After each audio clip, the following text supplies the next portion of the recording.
அமெரிக்க அதிபர் டிரம்ப் 4 முறை தொலைபேசியில் அழைத்தும் பிரதமர் மோடி அந்த அழைப்புகளை புறக்கணித்ததாக ஜெர்மனியின் முன்னணி பத்திரிகை செய்தி வெளியிட்டுள்ளது.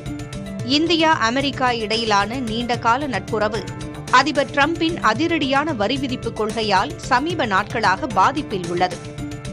இச்சூழலில் பிரதமர் மோடியிடம் தொலைபேசியில் பேசுவதற்காக அதிபர் டிரம்ப் கடந்த 2 வாரங்களில் 4 முறை தொடர்பு கொண்டதாகவும் அந்த அழைப்புகள் எவற்றையும் மோடி ஏற்கவில்லை என்றும் ஜெர்மனியின் முன்னணி பத்திரிகை செய்தி வெளியிட்டுள்ளது. தொலைபேசி உரையாடலை அதிபர் டிரம்ப் ஊடக விளம்பரத்திற்கு பயன்படுத்துவார் என்ற முன்னெச்சரிக்கையே இதற்கு முக்கிய காரணம் என்று கூறப்படுகிறது.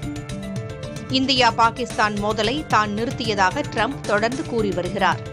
பாகிஸ்தானிடமிருந்து இந்தியா ஒரு நாள் கச்சா எண்ணெய் வாங்கும் என்றும் அவர் கூறியிருந்தார். ரஷ்யாவிடமிருந்து கச்சா எண்ணெய் வாங்குவதற்காக இந்திய நாட்டு இறக்குமதி பொருட்களுக்கு டிரம்ப் 50% வரி விதித்தார். டிரம்பின் இதுபோன்ற செயல்களால் பிரதமர் மோடி புதிய உத்தியை நோக்கி நகர்வதாக கூறப்படுகிறது.